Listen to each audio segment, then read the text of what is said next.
Eu achei que estava comprando apenas um sítio esquecido, um pedaço de terra que ninguém mais queria. A casa estava caindo aos pedaços. O mato tinha tomado conta de tudo, e muita gente disse que eu tinha enlouquecido.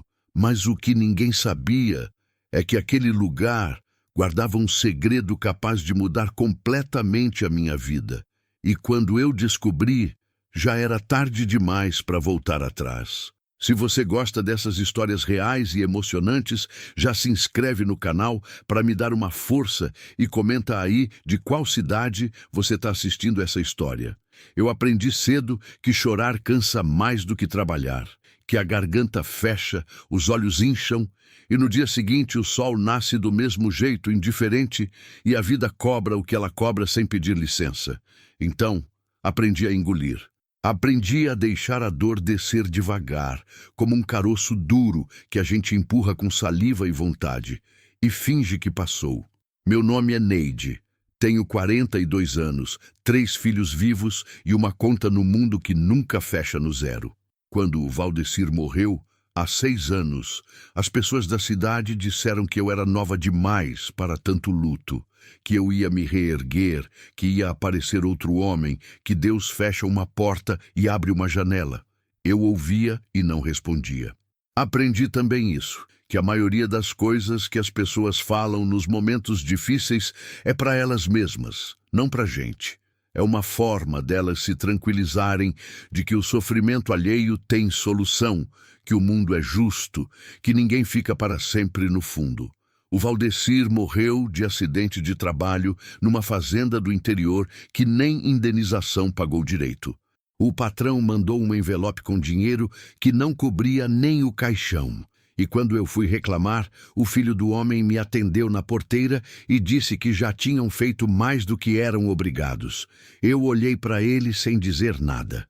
Guardei o envelope dentro da bolsa, virei as costas e fui embora. Não tinha advogado que me ajudasse, não tinha parente com influência, não tinha voz que chegasse longe o suficiente. Tinha só eu, com 3 filhos e um buraco no peito que o vento atravessava de lado a lado. Antes do Valdecir, anos antes, eu tinha perdido a minha filha Graça, 4 meses de vida. Febre que subia demais numa noite de sábado em que o posto estava fechado e eu não tinha dinheiro para pagar a corrida até o hospital da cidade. Fiquei a noite inteira passando pano molhado na testa dela, rezando em voz baixa, esperando o dia clarear para pedir carona a alguém. O dia clareou. A Graça não esperou. Essa morte eu não conto para muita gente.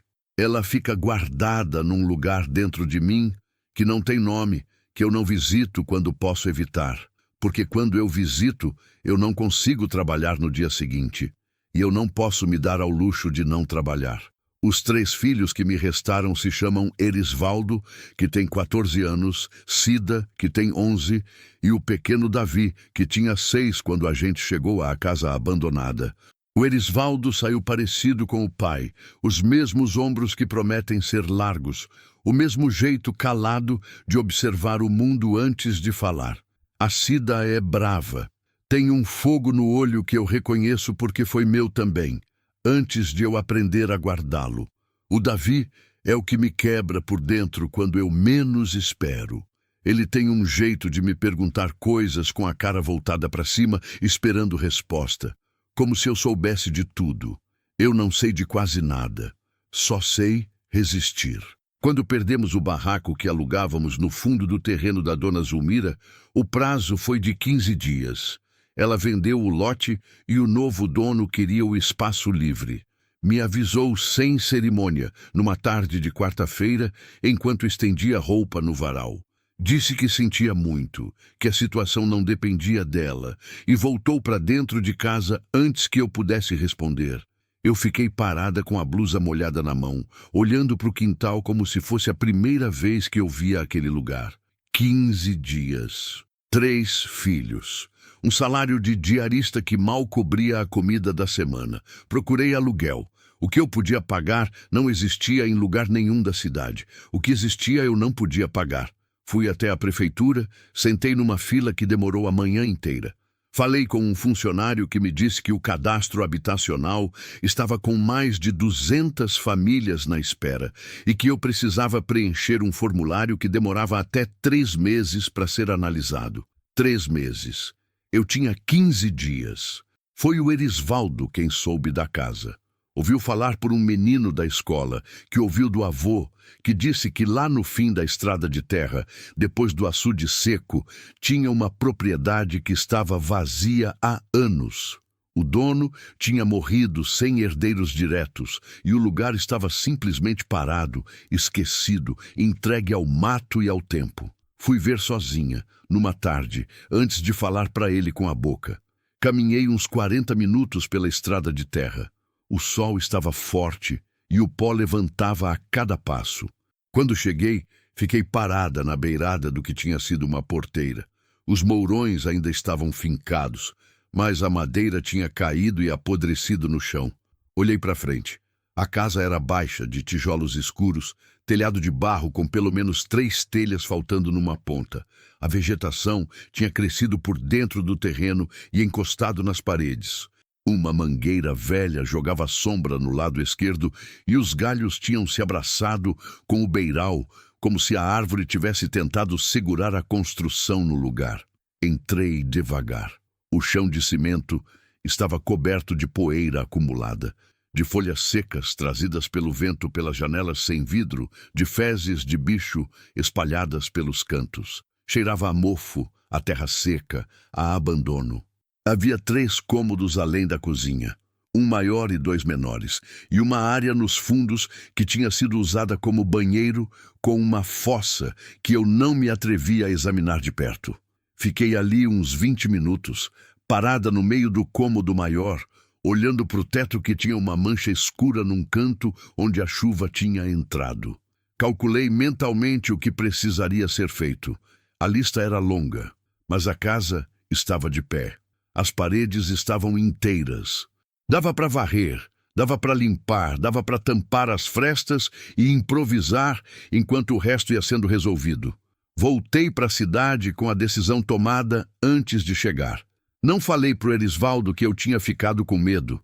Não falei para Cida que quando entrei no cômodo menor e vi o tamanho dele, pensei nos 3 filhos tendo que dormir juntos no chão e que aquilo apertou meu peito de um jeito que eu precisei respirar fundo para não mostrar nada no rosto. Não falei para o Davi, que ficou me olhando a noite inteira esperando que eu dissesse que estava tudo bem. Disse que estava tudo bem, porque é isso que uma mãe faz. Não porque seja verdade, mas porque a verdade naquele momento não servia para nada e eles precisavam dormir. Mudamos numa manhã de sábado. Não havia muito para carregar. 2 malas, uma caixa de papelão com panelas, um colchão de solteiro que o Erisvaldo e um vizinho trouxeram num carrinho de mão, 4 cobertores dobrados numa sacola e uma mochila com os documentos que eu guardava desde sempre num saco plástico dentro de outra sacola, como se o mundo pudesse me tomar tudo menos aquilo. Certidões de nascimento, carteira de trabalho, o papel do seguro do Valdecir, que tinha valido menos do que prometia, e uma foto pequena da Graça que eu não olhava nunca, mas que eu não conseguia jogar fora. O Davi carregou a própria mochila escolar com os 2 livros e o estojo de lápis. Caminhou do lado de mim pela estrada de terra sem reclamar, porque ele não sabia direito o que estava acontecendo. A Cida sabia e ficou quieta durante o trajeto inteiro, o que para ela era o mesmo que gritar. O Erisvaldo foi na frente com o colchão, ajudado pelo vizinho que se ofereceu sem que eu pedisse. Um homem chamado Seu Berto, que tinha uns 60 anos e que não fez perguntas, o que eu agradeço até hoje. Quando chegamos, a luz da manhã batia diferente no lugar. Tirava um pouco da escuridão que eu tinha visto na tarde anterior. A mangueira velha fazia sombra longa no terreno e os pássaros estavam fazendo barulho nos galhos, como se a chegada da gente não fosse nada demais. O Seu Berto deixou o colchão no cômodo maior, desejou boa sorte com uma sobriedade que eu respeito e foi embora. Ficamos eu e os 3 filhos parados no meio da sala, olhando para dentro daquele lugar que cheirava a coisa fechada. A Cida foi a primeira a falar. É aqui que a gente vai morar? É aqui. Ela não respondeu. Olhou para o teto, olhou para o chão, olhou para as paredes manchadas e ficou processando tudo aquilo com a cara séria de quem tem 11 anos, mas carrega mais do que deveria. O Davi foi até uma parede e passou o dedo na poeira. Olhou para o dedo, olhou para mim. Tá sujo, mãe. Eu sei, por isso a gente vai limpar. Mandei o Erisvaldo buscar água no açude que ficava uns 200 metros atrás da propriedade. Ainda tinha água, não muita, mas suficiente por enquanto. Peguei a vassoura velha que tinha trazido e comecei pelo cômodo maior. Não dei discurso, não expliquei nada. Comecei a varrer porque era o que tinha que ser feito. A Cida ficou me observando por um tempo e depois foi pegar a outra vassoura, a menor, que eu tinha trazido junto. Começou a varrer o canto oposto sem que eu pedisse. Isso eu não esqueci. Minha filha de 11 anos entendeu sem palavras o que a situação exigia. E foi lá e fez. Tem coisas que a pobreza ensina que a fartura não consegue. Varremos por quase 2 horas. A poeira levantava em nuvens e eu cobria o rosto com um pano enquanto trabalhava. O Davi ficou sentado na soleira da porta de entrada, brincando com um graveto, desenhando riscados no chão de terra batida do terreno. De vez em quando olhava para dentro e perguntava se tinha acabado. Eu dizia que não tinha. Ele voltava para o graveto. Quando o Erisvaldo chegou com a primeira lata de água, usei para molhar o pano e esfregar o chão de cimento. A sujeira saía em camadas, como se o tempo tivesse depositado ali um sedimento de anos de fechamento. Por baixo da poeira, o cimento era de um cinza claro que não estava tão ruim. Ainda segurava. O sol foi subindo e o calor foi entrando pelos vãos das janelas. Suei mais do que estava acostumada, e eu estava acostumada a suar. No meio da manhã, encostei a vassoura na parede e sentei no chão por alguns minutos. A Cida sentou do meu lado, sem dizer nada. A gente ficou assim, as duas, olhando para o cômodo que já estava mais limpo, mas que ainda cheirava a umidade velha. Vai ficar bom, mãe? Eu demorei para responder. Não por crueldade, mas porque eu precisava que o que eu dissesse fosse verdade, ou pelo menos que parecesse. Vai ficar nosso, eu disse. Isso já é alguma coisa. Ela considerou a resposta, assentiu levemente e se levantou para continuar limpando. À tarde, resolvi o problema dos bichos. Tinha cupim no rodapé de um dos cômodos menores, o que era ruim, mas não urgente. A madeira afetada era só uma viga que eu ia precisar substituir com o tempo. Tinha aranhas em todos os cantos, o que eu esperava. Tinha um ninho de maribondo embaixo da telha solta no banheiro, e esse era o problema mais imediato. Peguei um pano, molhei na água com um pouquinho de querosene que eu tinha trazido numa garrafinha, acendi na beirada com cuidado e segurei embaixo do ninho por tempo suficiente.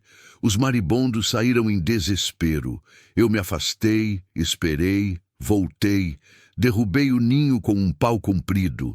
A Cida me viu fazer isso da janela e não disse nada. O Davi perguntou se eu tinha medo de maribondo. Eu disse que não. Menti. No fim do dia, armei o colchão no cômodo maior. Não tinha cama, não tinha estrado. Coloquei o colchão direto no chão de cimento limpo, encostado na parede, longe do canto onde a umidade tinha subido. Estendi 2 cobertores por cima. Os 3 filhos iam dormir juntos ali por enquanto, com o 3º cobertor por cima. Eu ia dormir no chão do cômodo menor, num pedaço de lona que eu tinha dobrado em 4. O Davi olhou para o arranjo com a cara de quem está avaliando a situação. A gente vai dormir todos junto? Por hora. Eu gosto, ele falou, como se isso resolvesse qualquer questão. Fiz janta com o que tinha trazido. Arroz cozido no fogão a gás, que eu tinha conseguido trazer no carrinho de mão, com um pouquinho de óleo e sal, e um ovo mexido dividido entre os 3, porque era o que tinha. Comi depois deles o que sobrou no fundo da panela, encostada na parede da cozinha, enquanto eles comiam sentados no chão, com os pratos no colo. A luz elétrica eu ainda não tinha. Tinha conseguido uns 2 dias antes 2 velas grossas numa venda e acendi as duas quando o sol desceu. A luz delas era amarela e oscilava com qualquer brisa que passasse pelos vãos da janela, e os três ficaram olhando para a chama em silêncio por um tempo, como se o fogo tivesse alguma coisa importante a dizer. Mandei eles dormirem cedo.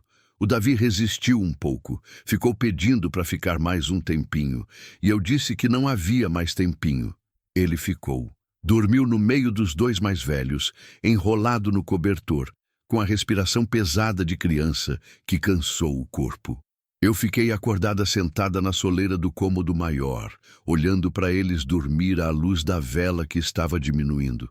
Tinha um som que a casa fazia de noite que ela não fazia de dia. Era um estalido seco que vinha de cima, do telhado, quando o ar esfriava, a madeira das ripas contraindo. Eu sabia o que era, mas da primeira vez que ouvi, o corpo inteiro apertou como se esperasse desabar. Levei um tempo para entender e mais tempo ainda para me convencer de que era só isso. Madeira viva respondendo ao frio. Nessa primeira noite, eu fiz o que sempre fiz quando não consigo resolver nada. Fiz a conta do que eu tinha. Tinha 3 filhos dormindo. Tinha um teto furado numa ponta, mais teto. Tinha comida para no mínimo mais 2 dias. Tinha um emprego de diarista que ia retomar na segunda. Tinha 2 braços que ainda funcionavam. Não era muito, mas era diferente de não ter nada. Eu precisava acreditar nisso naquela noite. Então acreditei. A segunda semana foi a mais difícil. Não porque as coisas tinham piorado.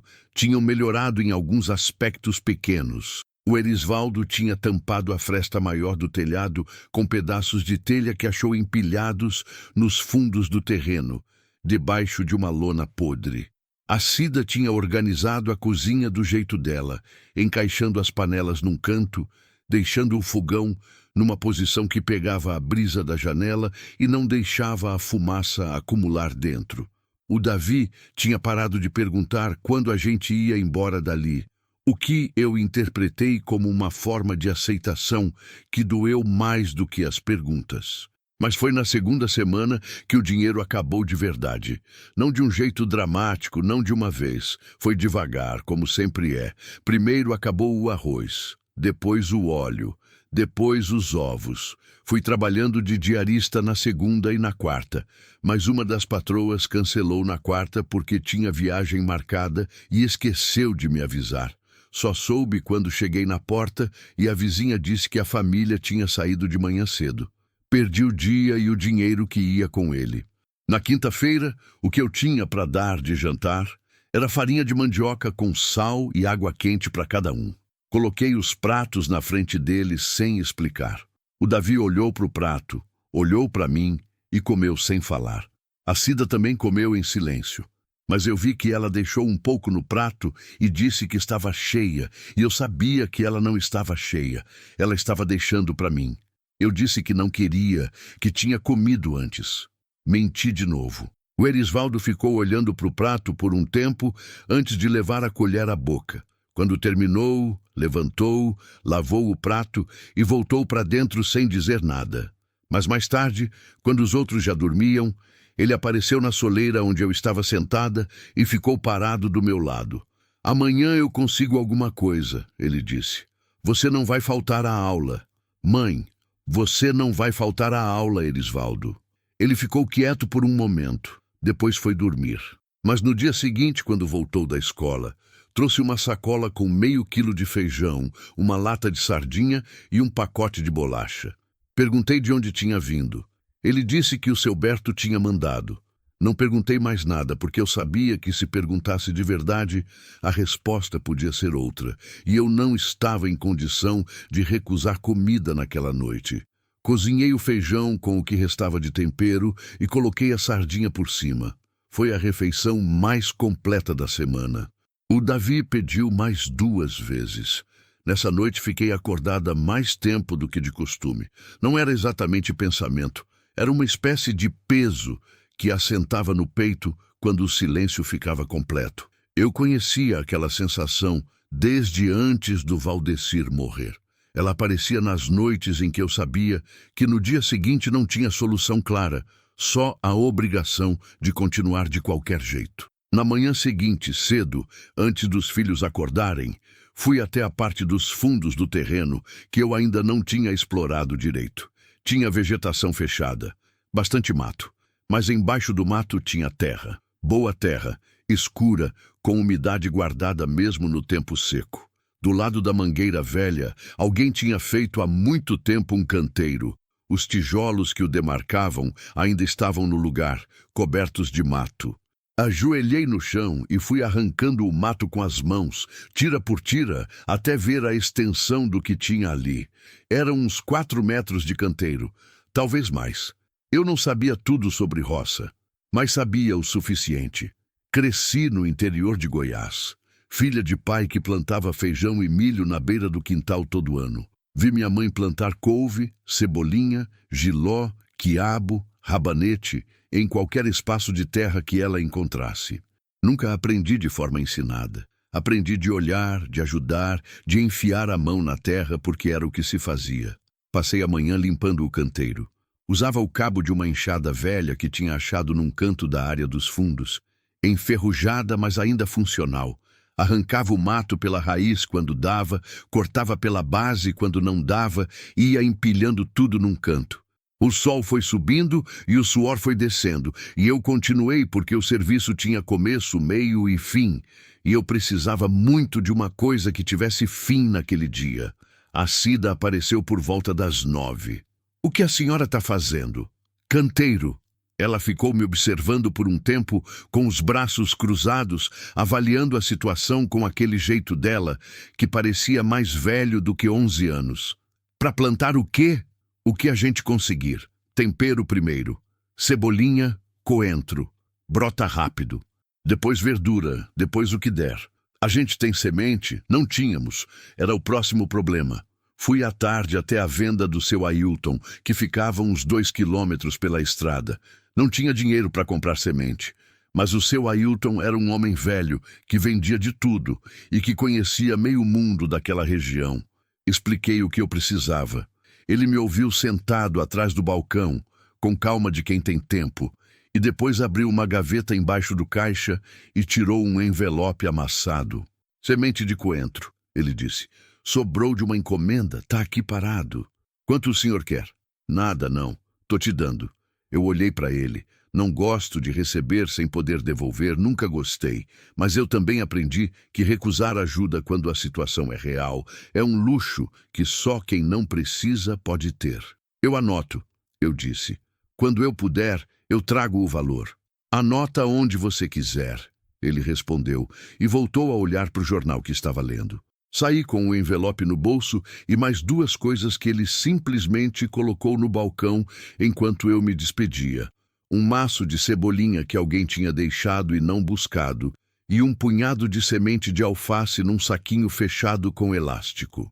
Não disse que era para mim, disse que era para não perder. Eu deixei ele acreditar no que queria acreditar. Plantei no mesmo dia, antes do sol cair. O Davi ficou do meu lado enquanto eu abria os sulcos com o dedo e ia depositando as sementes com cuidado. Ele perguntou como eu sabia a profundidade certa. Eu disse que era pela espessura da semente. Quanto menor, mais raso. Ele escutou com atenção, aquela atenção inteira que as crianças pequenas têm e que a gente vai perdendo sem perceber. Depois perguntou se podia ajudar. Deixei ele regar com um copo, devagar, enquanto eu ia tampando os sulcos. Trabalhamos até o sol laranjear no horizonte. Naquela noite, enquanto os 3 filhos dormiam, fiquei parada na beira do canteiro por um tempo. Não tinha nada para ver ainda. Só terra revolvida e úmida, quieta debaixo do céu escuro. Mas eu sabia que tinha coisa viva ali dentro, minúscula, invisível, começando a acontecer no ritmo que a terra manda, que é diferente do ritmo que a gente quer. Aprendi isso da minha mãe, que aprendeu da dela. A terra não apressa, ela faz no tempo dela, e a única coisa que cabe a gente é preparar o chão e não desistir enquanto espera. Eu tinha preparado o chão. O resto eu ia ter que aprender a esperar.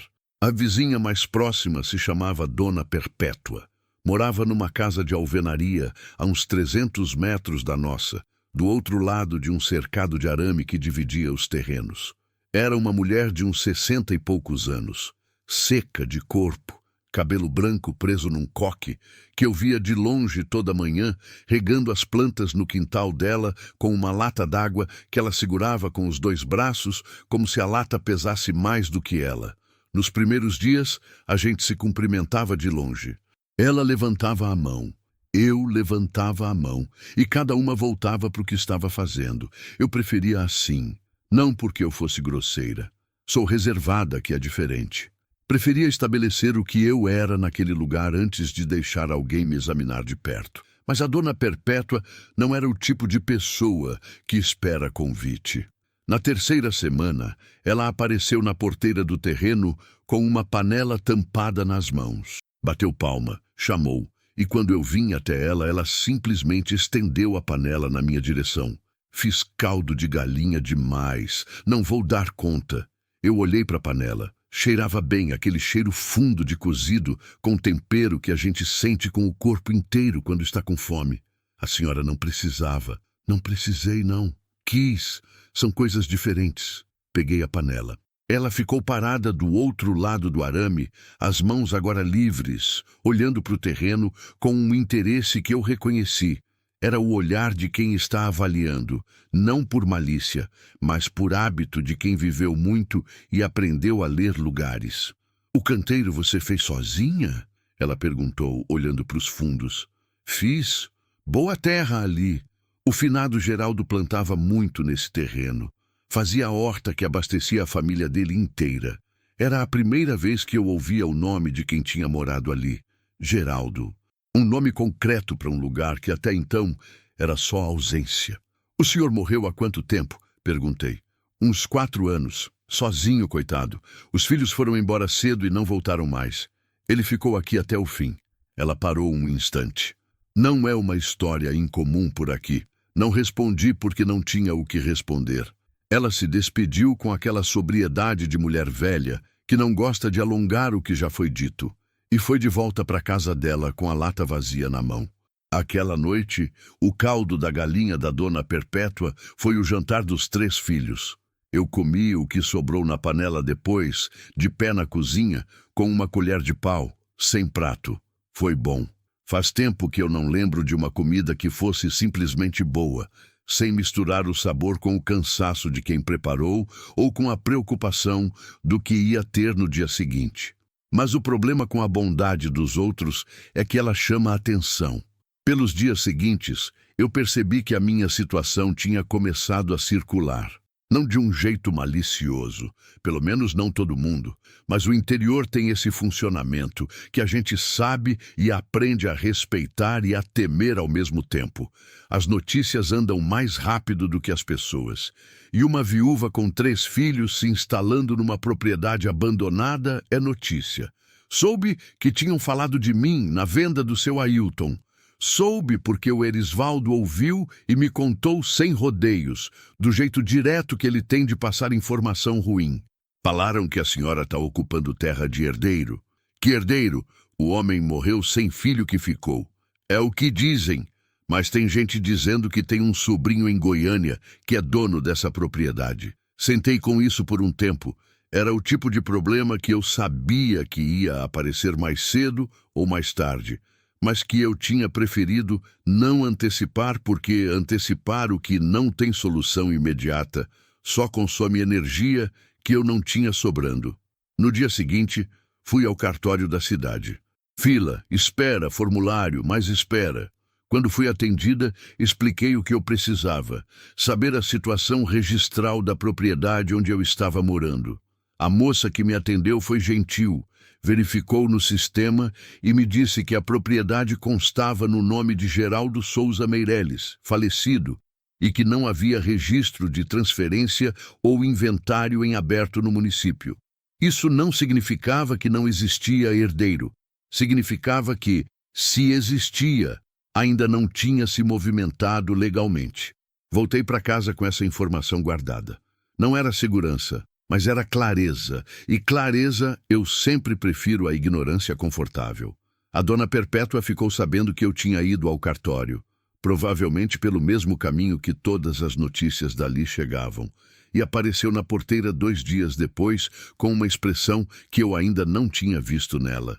Você foi verificar o registro da propriedade? Fui. Bem feito, ela disse, com uma firmeza que não esperava. Mulher sozinha precisa saber no que está pisando.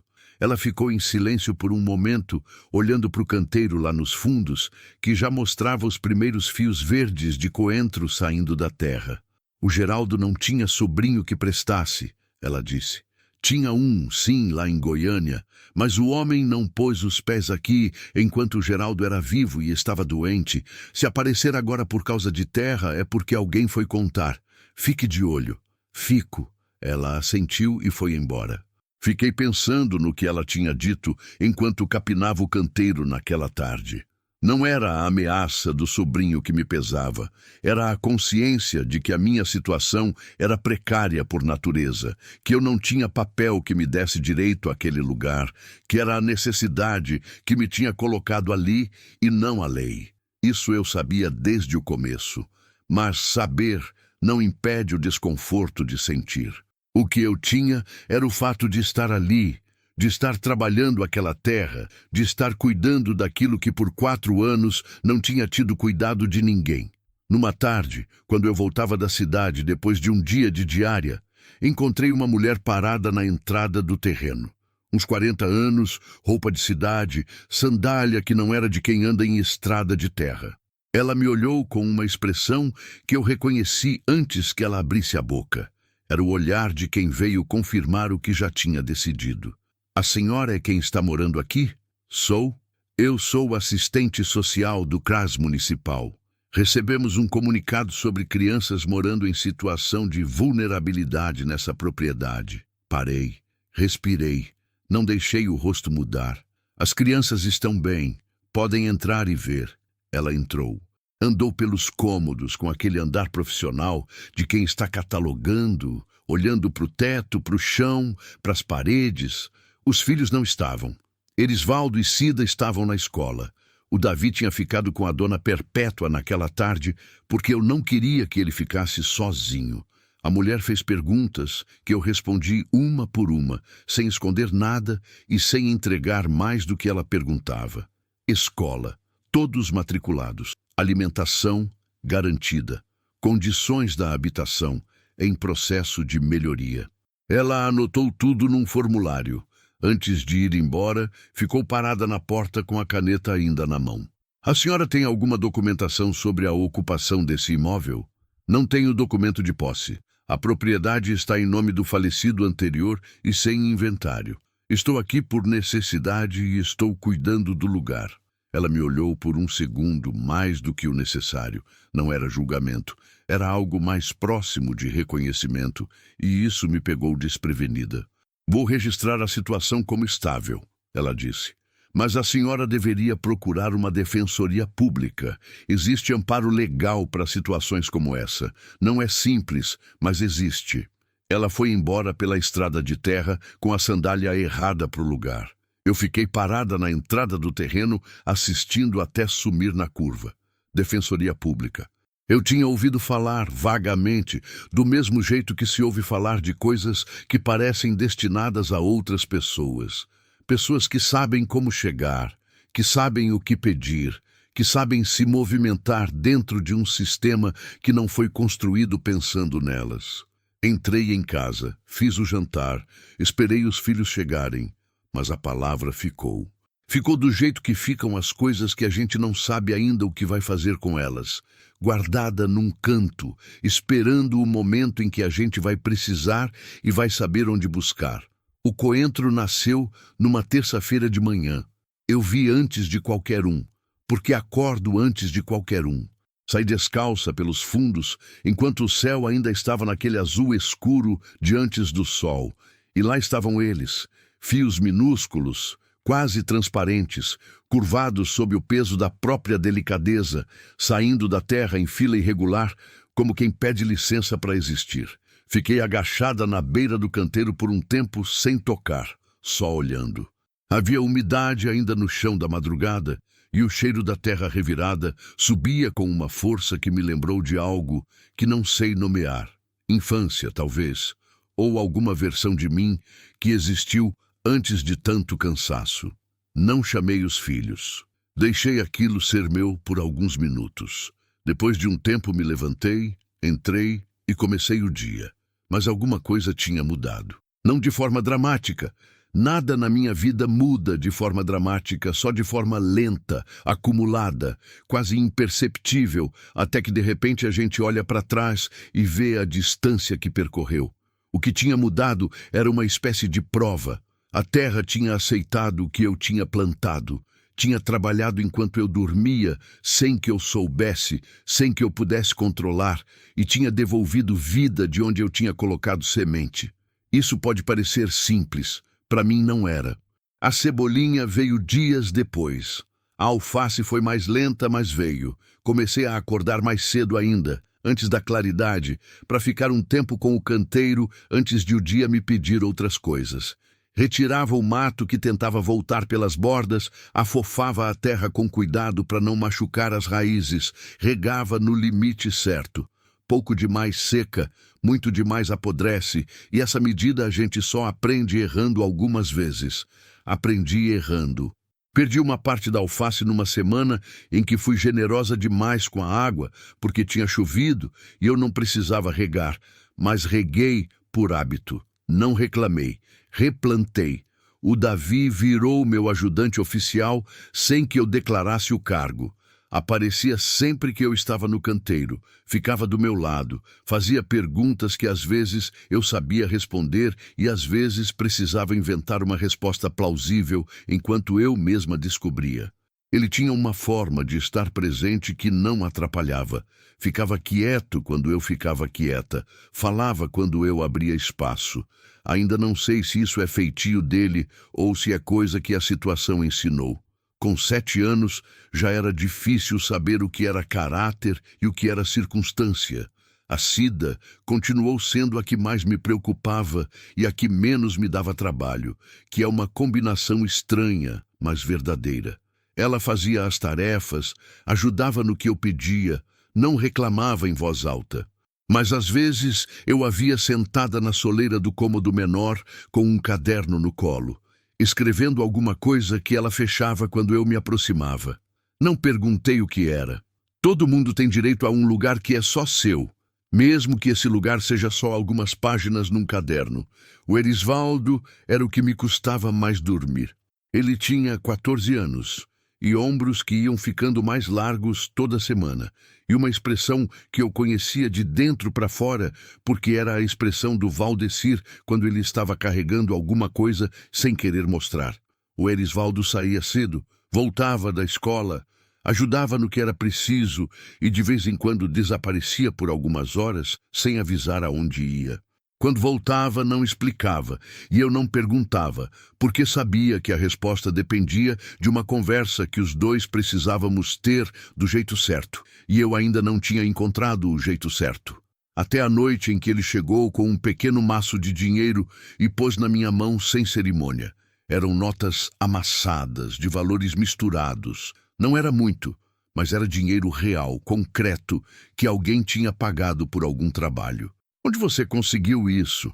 Ajudei o seu Berto a carregar entulho numa obra que ele está fazendo. 3 dias, olhei para ele. Olhei para o dinheiro. Você faltou à aula. Só uma vez. Erisvaldo. Mãe. Ele sustentou o meu olhar sem desviar, que era coisa que ele não fazia há uns 2 anos. A senhora está carregando tudo sozinha. Eu consigo trabalhar. Não é justo eu ficar parado. O que eu queria era explicar que justo e injusto não eram as categorias certas para aquele momento. Que o que importava era que ele terminasse a escola enquanto ainda havia escola para terminar, que trabalho braçal com seu Berto podia esperar, mas a janela da escola não esperava.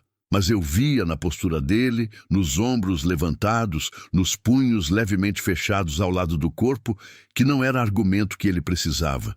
Era outra coisa. E eu demorei um segundo para identificar o quê. Ele precisava que eu deixasse ele ser útil, que é diferente de precisar trabalhar. Trabalho, qualquer um faz. mas útil, de verdade útil, de sentir que o peso da família também passa pelos seus ombros. Isso era outra coisa.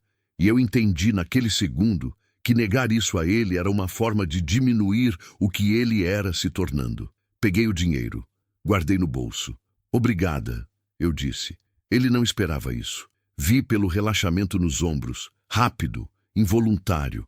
Assentiu, foi pro cômodo, e eu ouvi o barulho dele se deitando no colchão que a gente tinha conseguido pôr no cômodo menor para ele dormir separado das crianças. Fui à Defensoria Pública na semana seguinte. Levei uma tarde inteira. O prédio ficava na cidade, 2 ônibus de distância, e eu esperei numa cadeira de plástico por 2 horas e meia até ser chamada por um rapaz jovem, estagiário de direito pelo jeito, que me fez as primeiras perguntas. Depois veio a advogada, uma mulher de uns 35 anos, cabelo preso, óculos de armação grossa, que leu as anotações do estagiário e depois levantou os olhos para mim com uma objetividade que eu apreciei. Você está há quanto tempo na propriedade?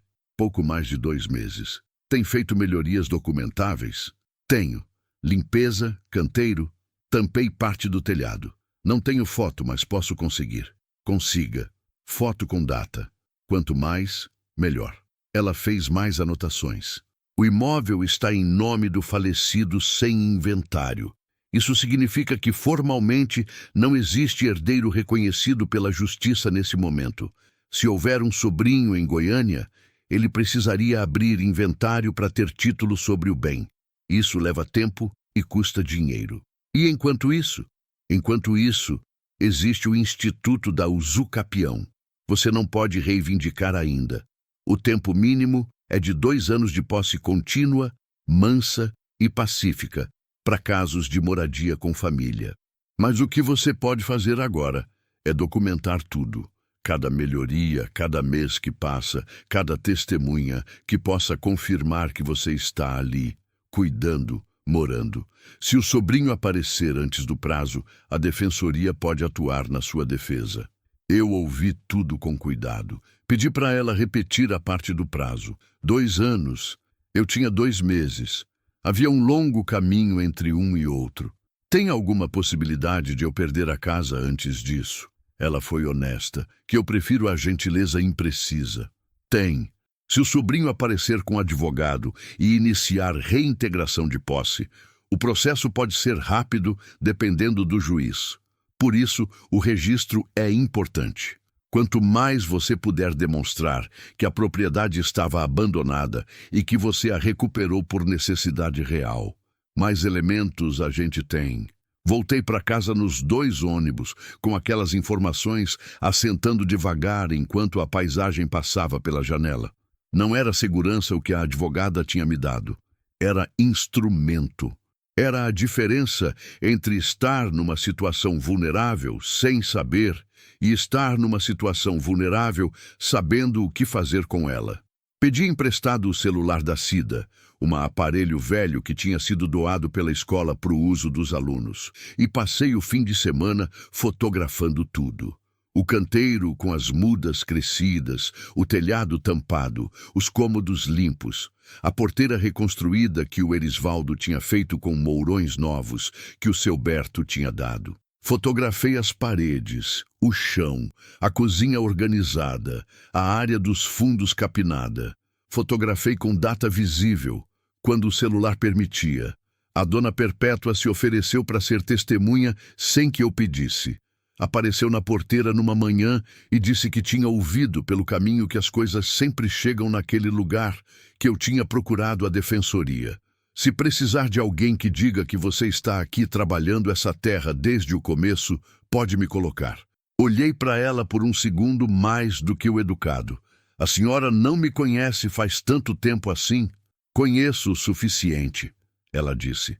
Mulher que limpa canteiro de madrugada e vai a cartório antes de reclamar com o vizinho, não é o tipo de mulher que eu recuso ajudar, não respondi. Mas aceitei. Naquela tarde, enquanto eu regava o canteiro no fim do dia, a Cida apareceu do meu lado com o caderno no colo que ela sempre fechava quando eu chegava. Ficou ali parada por um tempo antes de falar. Mãe, eu escrevi uma coisa sobre a casa. Escreve muito? Todo dia, não pedi para ler. Mas ela abriu o caderno num trecho e estendeu na minha direção. A letra dela era miúda e inclinada, e o que estava escrito era uma descrição da mangueira velha de manhã cedo, do jeito que a luz passava pelos galhos e fazia sombra no chão do terreno. Era bonito, não de um jeito que eu soubesse explicar tecnicamente. Era bonito do jeito que a coisa certa, no lugar certo, é bonita. Tá bom, eu disse e devolvi o caderno. Ela fechou, voltou para dentro, mas eu vi de lado que ela estava levemente diferente. Não sei se feliz é a palavra, mas mais inteira de algum jeito. Continuei regando. O canteiro estava crescido, cheio, verde. Já tínhamos colhido cebolinha 3 vezes e coentro 2. Eu tinha levado um punhado para a venda do seu Ailton como pagamento parcial do que devia, e ele tinha recebido sem comentário, que era a forma de gentileza dele. A terra tinha devolvido. Com tempo, com trabalho, com paciência que eu precisava inventar do zero toda vez que ela me pedia. Eu ainda não sabia o que ia acontecer com o sobrinho de Goiânia. Não sabia se o prazo da usucapião ia ser o bastante, se algum papel ia aparecer contra mim, se a lei ia ser justa ou só legal, que são coisas diferentes, e eu aprendi a não confundir. Mas eu sabia o que tinha feito com aquela terra em 2 meses. Sabia o que ela tinha feito comigo em troca. E por ora, era o que eu tinha para defender. O sobrinho apareceu numa segunda-feira de manhã. Eu estava no canteiro quando ouvi o carro na estrada de terra. Um som diferente do motor velho dos poucos veículos que passavam por ali. Era motor novo, silencioso, do tipo que anuncia que quem vem não é dali. Levantei devagar, limpei as mãos na calça e fui até a frente do terreno antes que chegasse. Era um carro prata, sedã, placa de Goiânia. 2 homens desceram. O primeiro era mais velho, uns 50 anos, camisa social de manga curta, óculos escuros que ele não tirou ao me ver. O segundo era mais jovem, devia ser advogado pelo jeito que carregava uma pasta fina debaixo do braço e pelo modo que ele ficou um passo atrás, esperando a hora de ser chamado. O mais velho me olhou com uma expressão que eu reconheci de longe. Era a expressão de quem chegou com conclusão pronta e está apenas cumprindo a formalidade de comparecer. Boa tarde. A senhora é quem está ocupando essa propriedade? Bom dia, eu disse, porque ainda era manhã. Sou. Ele não acusou o erro. Continuou com a expressão fechada. Meu nome é Eustáquio Meireles. Sou sobrinho do Geraldo Meireles, proprietário registrado desse imóvel. Fez uma pausa calculada. Vim verificar o estado da propriedade e formalizar a situação. Pode entrar, eu disse. Ele não esperava isso. Esperava resistência, ou nervosismo, ou alguma forma de recuo que ele pudesse registrar. Eu abri caminho e entrei na frente, e os 2 me seguiram pela porteira reconstruída pelo Erisvaldo, pelo terreno capinado, pelo caminho de terra batida até a entrada da casa. Andaram pelos cômodos em silêncio. O advogado anotava alguma coisa num bloco. O Eustáquio olhava para o teto, para o chão, para as paredes, com uma expressão que eu não conseguia decifrar completamente. Havia ali uma mistura de cálculo e de alguma outra coisa que eu ainda não nomeava. Quando chegamos nos fundos, ele parou diante do canteiro. Ficou olhando por um tempo para as fileiras de coentro, cebolinha e alface, para o canteiro demarcado com os tijolos limpos, para o chão revolvido e úmido. Você plantou isso. Plantei. Quanto tempo você está aqui? 2 meses e 19 dias. Ele olhou para mim por cima dos óculos escuros. E antes, onde você morava? Num quarto alugado que eu perdi quando o proprietário vendeu o terreno. Tenho 3 filhos. Não tinha prazo nem dinheiro suficiente para encontrar outro lugar. Ele ficou quieto. O advogado continuou anotando. Essa propriedade tem valor. Ele disse afinal, não para mim, mas como declaração ao ar. Tem, eu concordei. Tem mais valor agora do que tinha há 3 meses. Ele me olhou de novo. Dessa vez, demorou mais. Voltamos para a frente da casa e ficamos parados na entrada. Os 3, com o sol já mais alto e o calor começando a pesar.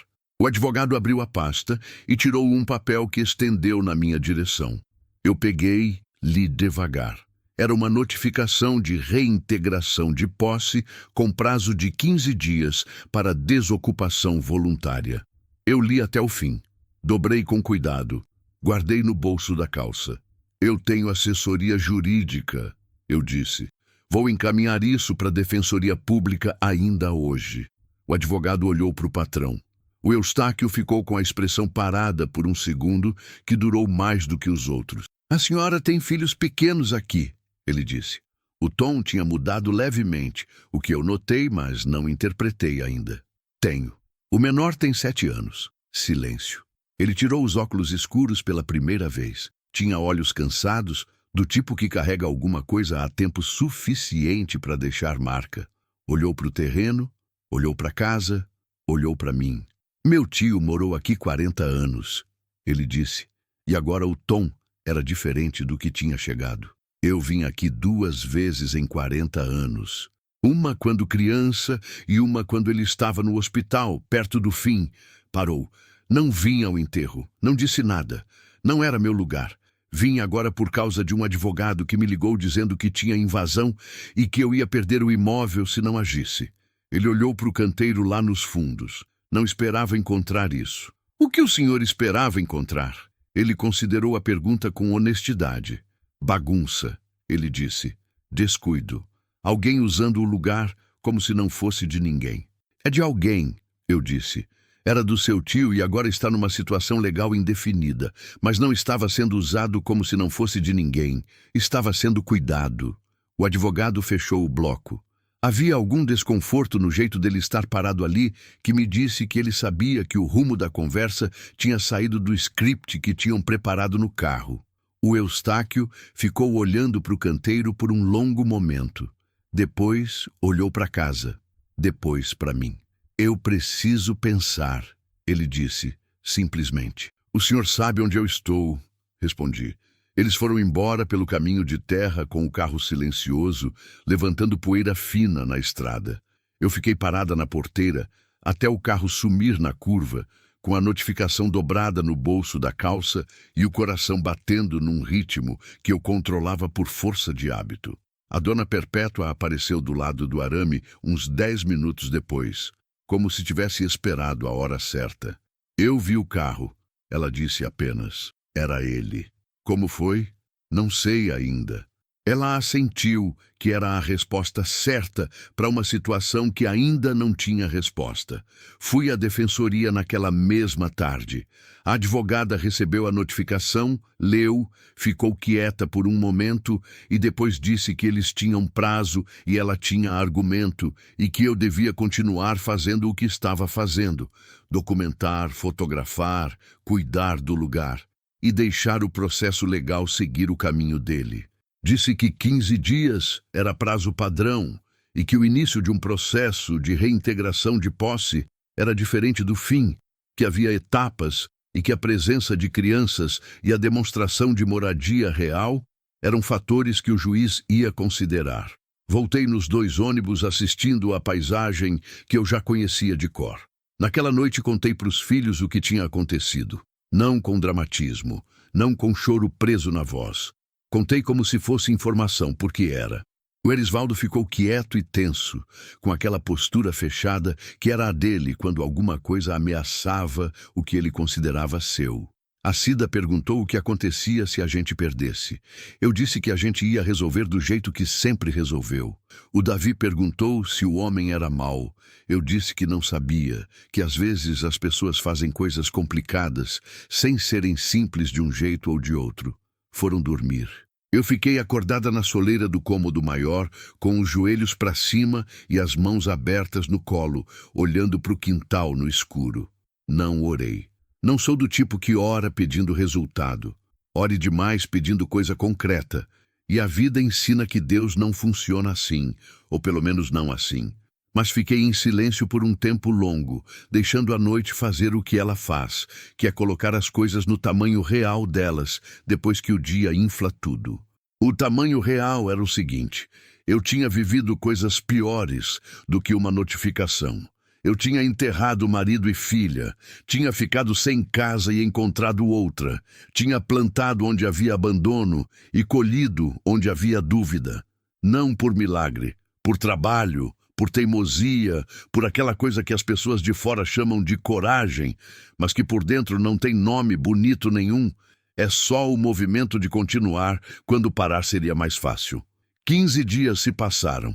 O Eustáquio Meireles não entrou com processo. Soube por carta que a defensoria recebeu, uma carta formal, redigida pelo advogado dele, comunicando que o requerente havia decidido suspender as medidas judiciais temporariamente enquanto avaliava a situação da propriedade. A advogada me ligou no celular da Cida para me contar, com uma objetividade que não chegava a ser comemoração, mas que eu senti como um alívio verdadeiro da parte dela.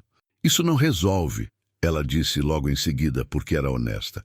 Ele pode retomar, mas você ganhou tempo. Continue documentando, continue morando. Continuei. No mês seguinte, o Eustáquio mandou uma carta a ele mesmo, manuscrita, que chegou pelo correio num envelope comum.